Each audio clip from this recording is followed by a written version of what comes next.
शिवसेना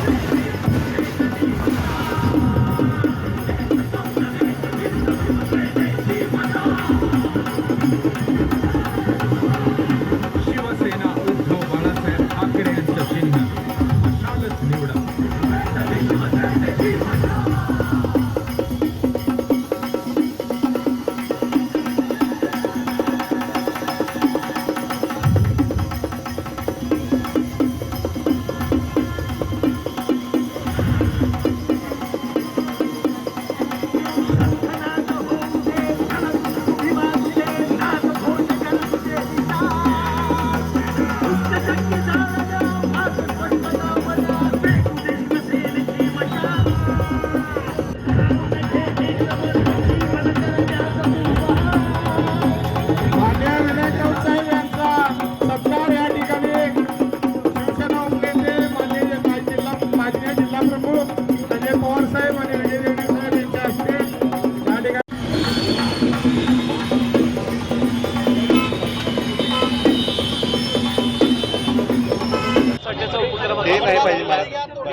खरं आहे ते माननीय पक्षप्रमुख उद्धवजी ठाकरे साहेबांच्या आदेशान्वये संपूर्ण महाराष्ट्रातल्या जनतेच्या घरापर्यंत त्यांच्या मनापर्यंत मशाल चिन्ह पोचवण्याचं काम शिवसेना उद्धव बाळासाहेब ठाकरे पक्षाच्या पदाधिकाऱ्यांच्या मार्फत सुरू झालेलं आहे.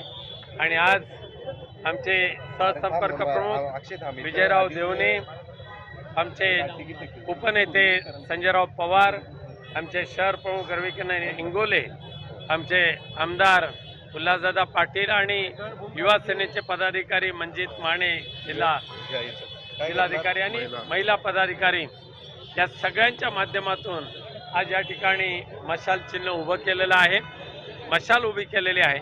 आणि जगदंबेच्या उत्सवाचं निमित्त साधून ही मशाल पुढचे दसऱ्यापर्यंत इथे तेवत राहील. आणि नक्कीच त्या ज्योतीने सगळ्या प्रत्येकाच्या मनामध्ये घराघरामध्ये मशाल हे पोचण्याचं काम होईल. विनायक राऊत सर, तुमच्या स्थानिक पदाधिकाऱ्यांनी कोल्हापुरातल्या मागणी केली आहे की कोल्हापूर उत्तर विधानसभा आमच्याकडे यावी, परंतु भव्यामध्ये आता तिथं स्टँडिंग आमदार जो आहे तो काँग्रेसचा आहे. मग हा प्रश्न कशा पद्धतीने तुम्ही सोडवणार? खरं म्हणजे कोल्हापूर उत्तरमधील आमच्या पदाधिकाऱ्यांची मागणी अत्यंत योग्य आहे. मागच्या अनेक वर्षापासून उत्तरमध्ये माननीय पक्षप्रमुख उद्धवजी ठाकरे साहेबांच्या नेतृत्वाखाली आपला आमदार निवडून आलेला आहे.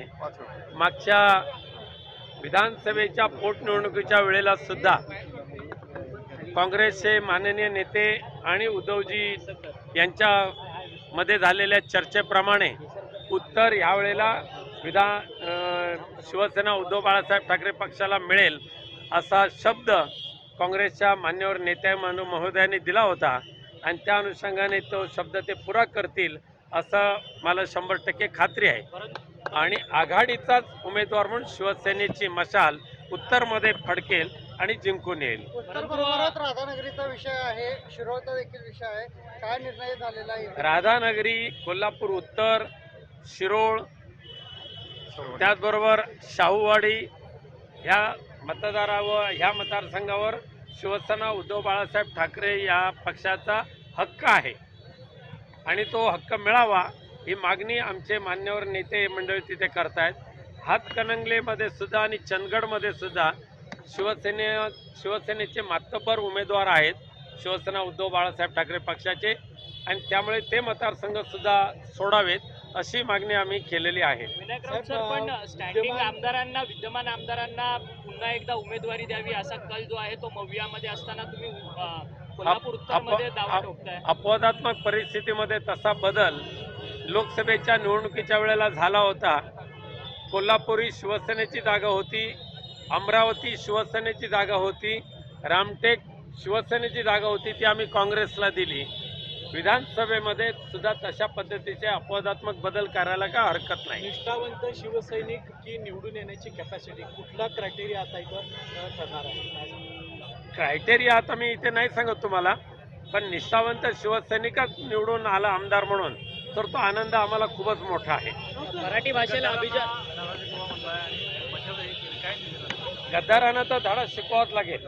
त्या महाराष्ट्राला दुर्दैवाने गद्दारीचा जो शाप लागला आहे तो पुसून टाकण्याचं काम या विधानसभेच्या निवडणुकीमध्ये निष्ठावंत कार्यकर्ते महाराष्ट्रातली जनता करेल. आरक्षणाची जी 50% मर्यादा आहे ती आता वाढवून 75% करावी अशी शरद पवारांनी केली आणि त्याच्यासाठी आम्ही पाठिंबा देऊ. केंद्र सरकारने यासाठी प्रयत्न केला पाहिजे असं त्यांचं म्हणणं आहे. शरद पवार साहेबांची मागणी योग्य आहे असं आमचं सर्वांचं मत आहे. आम्ही सुद्धा लोकसभेमध्ये संसदेमध्ये असताना आत्ताची मर्यादेची जी संख्या आहे ती टक्केवारी वाढवा ही मागणी केलेली आहे. तो पूर्ण अधिकार संसदेचा आहे. देशातल्या अनेक राज्यातल्या अनेक जातींना आरक्षणाचा फायदा मिळावा म्हणून संसदेच्या प्रत्येक अधिवेशनामध्ये बिले येतात. परंतु महाराष्ट्रातला मराठा समाज असेल, धनगर समाज असेल, अन्य आरक्षणासाठी जे लोक रस्त्यावर उतरतात त्यांचा प्रश्न असेल, यांच्याबाबत मुळीच आस्था केंद्र सरकार दाखवत नाही म्हणून महाराष्ट्र पेटतोय. आता हर्षवर्धन पाटलांनी देखील आता दर्जा देण्याचा जो निर्णय आहे तो कुठेतरी राजकीय दृष्टिकोनातून घेतलेला आहे. मराठी भाषेला अभिजात भाषेचा दर्जा द्यावा ही मागणी मागच्या 10 वर्षामध्ये मी सुद्धा लोकसभेमध्ये असताना आम्ही वेगवेगळ्या संसदीय आयुधाच्या माध्यमातून केलेली आहे. माझ्यासहित अनेक शिवसेनेच्या आणि अन्य सुद्धा महाराष्ट्रातल्या खासदारांनी ही मागणी लावून धरलेली आहे. इतर सगळ्या भाषांना मात्र ताबडतोब न्याय मिळत होता आणि मराठी भाषेला न्याय मिळण्यासाठी वर्षानुवर्ष घालवावी लागली, हे दुर्दैव आहे. निलेश राणे शिवसेनेमध्ये प्रवेश करणार अशी चर्चा जी आहे ती आता सध्या रंगू लागलेली आहे. खरं तर बरं झाली ती बॅट भाजपमधून जात असेल, जिथे जातात तिथे सपाट पाय दाखवून त्या पक्षाचा नाश करतात. परंतु याकडे कसं पाहता, शिवसेना विरुद्ध शिवसेना फाईट होण्याकरता ते खरं तर भाजप सोडून शिवसेनेमध्ये जातात निलेश राणे. बघा, निलेश राणे गद्दारी केलेल्या कोणत्याही आमदार खासदाराला शिवसेना उद्धव बाळासाहेब ठाकरे पक्षाचे दरवाजे उघडले जाणार नाहीत, हे यापूर्वीच पक्षप्रमुख उद्धवजी ठाकरे साहेबांनी कबूल केलेलं आहे, स्पष्ट केलेलं आहे. त्यामुळे गद्दारांना थारा नाही आहे. निष्ठावंतांच्या जोरावर त्यांच्या ताकदीवर पुन्हा एकदा मशाल महाराष्ट्रामध्ये पेटेल अशी खात्री आहे. हर्षवर्धन पाटील देखील आता तुतारी फुंकण्याची तयारी करतायत. हर्षवर्धन पाटील आता शरद पवारांची देखील भेट घेतलेली आहे आणि अधिकृतरित्या प्रवेश. खरं म्हणजे भारतीय जनता पक्ष जो आहे ना, या वेगवेगळ्या पक्षातल्या लोकांना विकत घेऊन त्यांनी बनवलेला भाजप म्हणजे भाडोत्री पक्षाचा तो पार्टी झालेली आहे. त्यामुळे ते सगळे आता जायला लागलेले आहेत आपापल्या घरी.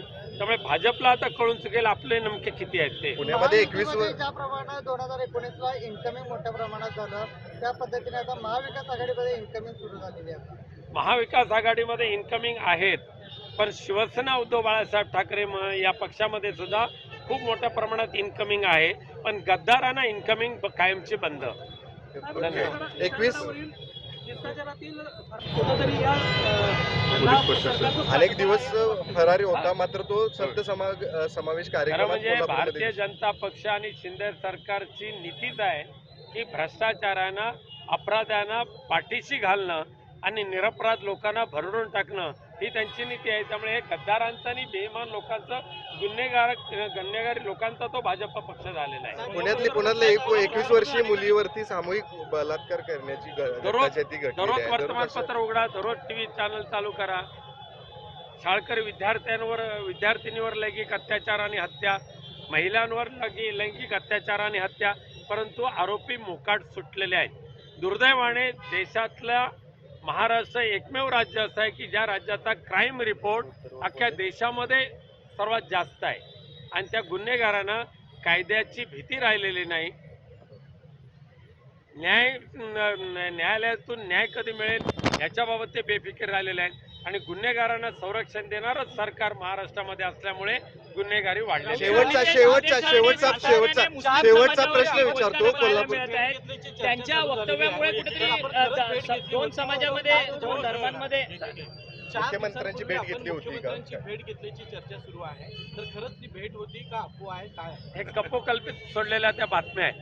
त्या भाजप आणि शिंदे सरकारचं वावड्या उठवण्याचा जो, डंका पिटवण्याचा जो काय धंदा आहे त्याच्यातली ती बातमी आहे. शेवटचा प्रश्न घेतो कोल्हापूर दोन संदर्भात. धर्मांमध्ये वाद लावण्याचा प्रयत्न करतात आहेत ते, त्याबद्दल तुम्हाला तुमचं मत काय? आणि सातत्याने शिवराळ भाषा त्यांच्याकडनं बघा, नितेश राणे, निलेश राणे आणि नारायण राणे, एक विकृती हा शब्द त्या तिघांना लागू होतो आणि म्हणजे केंद्रीय मंत्री आणि खासदार राहिलेला माणूस घराघरामध्ये घुसून ठार मारेन असं ज्या वेळेला भाषा करतो आणि त्या कायद्याने त्याच्यावर कोणती कारवाई होत नाही, त्यावेळेला ह्या महाराष्ट्रामध्ये आणि कोकणामध्ये अनेक नितेश राणे, निलेश राणे, नारायण राणे जरी निर्माण झाले तर तो कोकण सुविचारी आहे.